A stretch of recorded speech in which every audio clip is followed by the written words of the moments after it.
ninyo katon kay turu. Di loro tuh.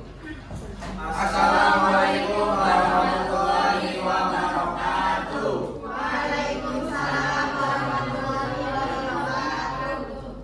Di sini kami akan mempresentasikan tugas kelompok fisika ya tentang apa? Bioakustik. Bioakustik. Sebelumnya perkenalkan nama saya Naufal Almas. Nama saya Vika Bengkestiani. Nama saya Dewi Bengkestiani. Nama saya Fatma Fitria. Nama saya Dr. Rahmatullah. Ya langsung saja ya. Bioakustik adalah suatu perubahan mekanik terhadap zat gas, zat cair atau zat padat yang sering menimbulkan gelombang bunyi. Gelombang bunyi ini merupakan vibrasi atau getaran molekul dan saling membantu satu sama lain, namun demikian zat tersebut terkoordinasi menghasilkan gelombang. Jadi bioakustik yaitu ilmu yang mempelajari tentang proses penerimaan kebenaran yang timbul oleh makhluk. Definisi bunyi. Bunyi merupakan getaran yang menimbulkan gelombang longitudinal yang merambat melalui medium perambatannya, zat cair, zat padat, dan udara, sehingga dapat didengar. Kebanyakan suara adalah gabungan berbagai sinyal getar terdiri dari gelombang harmonis. Tetapi suara murni secara teoritis dapat dijelaskan dengan kecepatan getar, osilasi atau frekuensi yang diukur dalam satuan getaran hertz, dan amplitudo atau penyaringan bunyi dengan pengukuran dalam satuan tekanan suara desibel. Gelombang bunyi. Gelombang bunyi yaitu gelombang yang dihasilkan akibat adanya vibrasi atau getaran dari suatu bunyi, sedangkan bunyi itu adalah rambatan. Fisika elastis dalam medium koniku 3 dimensi. Gelombang bunyi timbul akibat terjadi perubahan mekanika pada gas, zat cair atau gas yang merambat ke depan dengan kecepatan. Gelombang bunyi menjalar secara transversal atau secara longitudinal. Secara transversal arahnya tegak lurus dengan arah getaran, sedangkan longitudinal arah rambatnya sejajar dengan arah getaran. Baik, selanjutnya gelombang longitudinal. Gelombang yang arah getarannya sejajar dengan arah rambatnya, contohnya adalah gelombang suara. Kedua, gelombang transversal. Gelombang ini adalah gelombang yang arah getarannya tegak lurus dengan rambatnya, contohnya antara lain gelombang tali, gelombang elektromagnetik cahaya.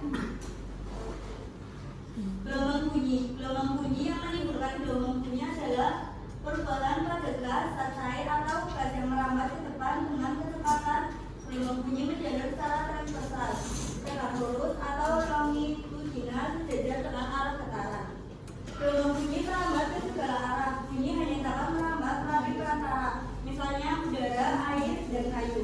Tanpa medium perantara, bunyi tidak dapat merambat sehingga tidak terdengar. Selanjutnya sifat gelombang bunyi. 1. Memantul. 2. Diteruskan. 3. Diserap oleh benda. Klasifikasi gelombang bunyi. 4. Infrasonik. Gelombang bunyi yang memiliki frekuensi kurang dari 20 Hz. Bunyi pada frekuensi ini tidak dapat didengar manusia. Selanjutnya audiosonik. Frekuensi gelombang bunyi audiosonik berkisar antara 20 Hz sampai 20.000 Hz. Bunyi pada rentang frekuensi inilah yang dapat didengar manusia. Selanjutnya ultrasonik. Gelombang bunyi ultrasonik memiliki frekuensi di atas 20.000 Hz. Bunyi frekuensi ini tidak dapat didengar manusia. Binatang yang dapat mendengar ultrasonik antara lain anjing dapat mendengar frekuensi 50.000 Hz. Kelelawar dapat mendeteksi frekuensi sampai 100.000 Hz. Ya, selanjutnya sudah kecepatan bunyi. Kecepatan bunyi yaitu jarak yang ditempuh bunyi dalam waktu 1 sekon. Bunyi memerlukan waktu untuk merambat melalui medium udara dari satu tempat ke tempat lain. Mulder Fadli adalah fisikawan udara yang pertama meneliti cepat merambat bunyi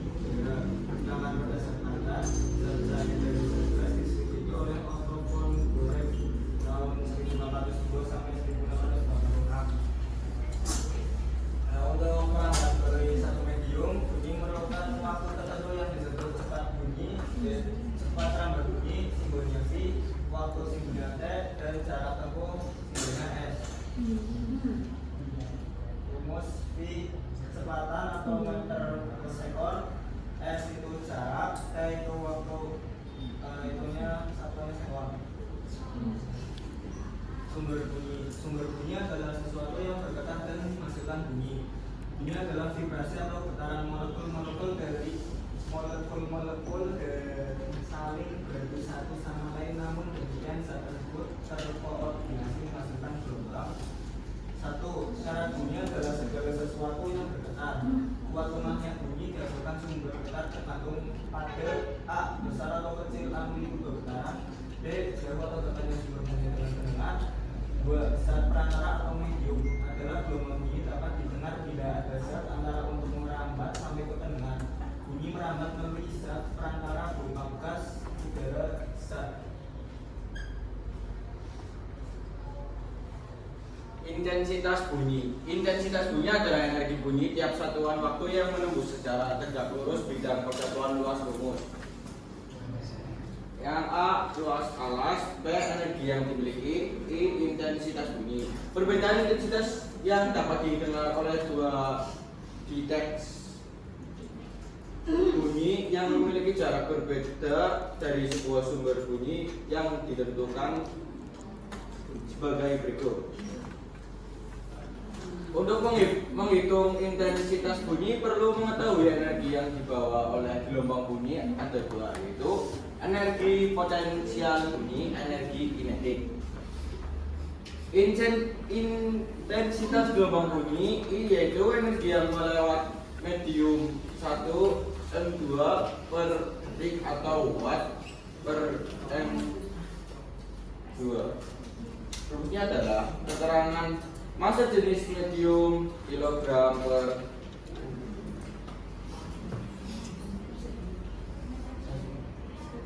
meter kubik. Terus V kecepatan bunyi M per detik. Terus ada V sama dengan Z sama dengan impedansi akustik. A yaitu maksimum amplitude D atom atau molekul. F frekuensi, W sama dengan 2F sama dengan frekuensi sudut. Intensitas satu dapat pula dinyatakan sebagai berikut. PO sama dengan perubahan tekanan maksimum N per M2. Contoh soal, saat cuaca mendung, seorang anak mendengar bunyi guntur 1,5 detik setelah terlihat kilat. Jika cepat rambat bunyi udara adalah 320 meter per sekon. Tentukan jarak sumber petir dari anak tersebut. Menentukan jarak dua tempat tanpa pantulan bunyi. S sama dengan V kali T. S sama dengan 320 kali 1,5 detik. S sama dengan 480 meter.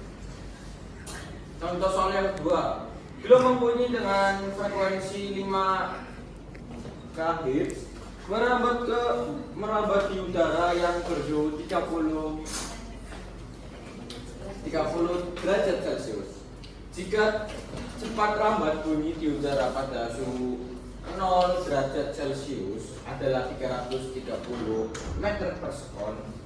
Tentukan A. Cepat rambat bunyi. Perbedaan cepat rambat bunyi akibat perbedaan atau perubahan suhu udara. V sama dengan V 0 ditambah 0,6 T. V sama dengan 330 ditambah 0,6 kali 30. V sama dengan 348 meter per sekon.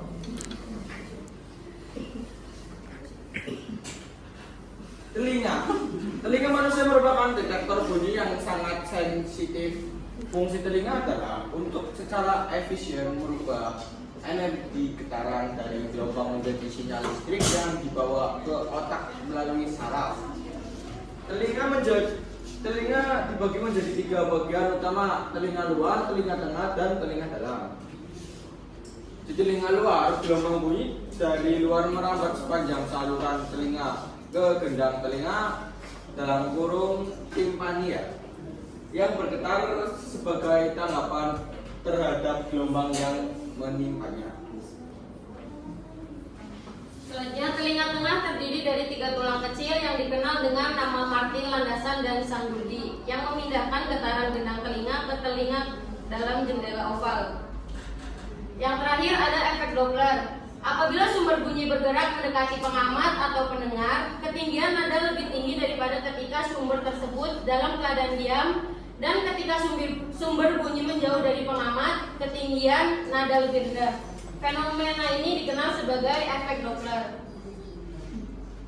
Apabila sumber bunyi yang bergerak, panjang gelombang akan berubah dan frekuensi baru akan ditemukan dengan gelombang baru, dan kemudian menghitung F baru sama dengan F per E.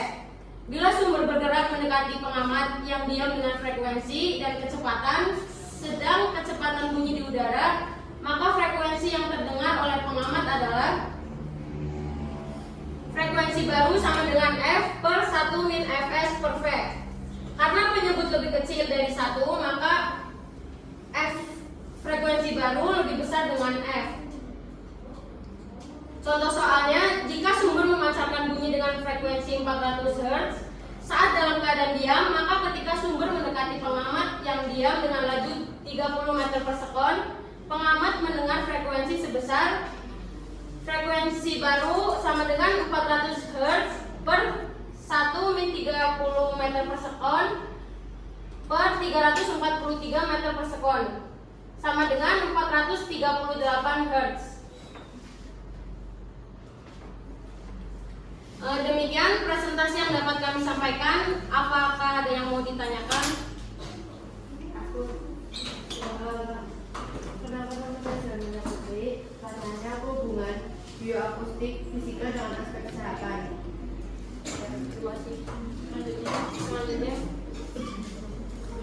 Perkenalkan, nama saya Pari Arwan Arya Kusuma. Ini bertanya bagaimana suara berfrekuensi tinggi dan rendah dapat mempengaruhi kesehatan pendengaran manusia. Selanjutnya. Kenapa nama saya Destiani? Pertanyaannya adalah metode kesehatan apa saja yang digunakan di bioakustik? Ya, terima kasih. Ya, izin menjawab pertanyaan dari Amel. Pertanyaannya tadi bioakustik dalam kesehatan. Bioakustik adalah ilmu yang mempelajari karakteristik suara, organ suara, fungsi suara, fisiologi suara, analisis suara, dan manfaat suara pada makhluk hidup. Dalam aspek kesehatan, bioakustik dapat digunakan untuk 1. Memantau kondisi pasien dengan gangguan saraf seperti penyakit Parkinson dan multiple sclerosis. 2. Mendiagnosis non-invasif dan memantau kondisi medis lainnya seperti gangguan suara, disfagia, kesehatan dan perkembangan janin, dan kondisi berbasis tulang rawan. Bioakustik juga dapat digunakan untuk mempelajari suara hewan di alam. Mempelajari suara untuk pemantauan bioakustik dapat dilakukan dengan merekam suara-suara hewan untuk menyimpulkan distribusi hewan, dan fisiologis dan Iya. Ya, selanjutnya saya akan menjawab pertanyaan dari Mas Farial. Pertanyaannya adalah apa, Mas Farial? Pertanyaannya itu, bagaimana suara berfrekuensi tinggi dan rendah dapat mempengaruhi kesehatan pendengaran? Ya, frekuensi tinggi, suara dengan frekuensi tinggi di atas 2000 Hz seringkali lebih beresiko untuk menyebabkan kerusakan pendengaran. Paparan berlebihan terhadap suara ini seperti dari suara musik atau musik keras dapat menyebabkan kehilangan pendengaran sementara atau permanen serta tinnitus berdengung di telinga. Frekuensi rendah, suara frekuensi rendah di bawah 200 Hz cenderung kurang berbahaya bagi pendengaran, tetapi dapat menyebabkan ketidaknyamanan fisik dan stres. Dalam beberapa kasus suara rendah dapat mempengaruhi keseimbangan dan menyebabkan gangguan pada sistem tubuh lainnya seperti jantung.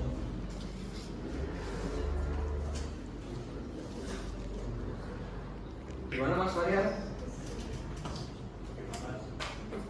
Selanjutnya saya akan menjawab pertanyaan Desti.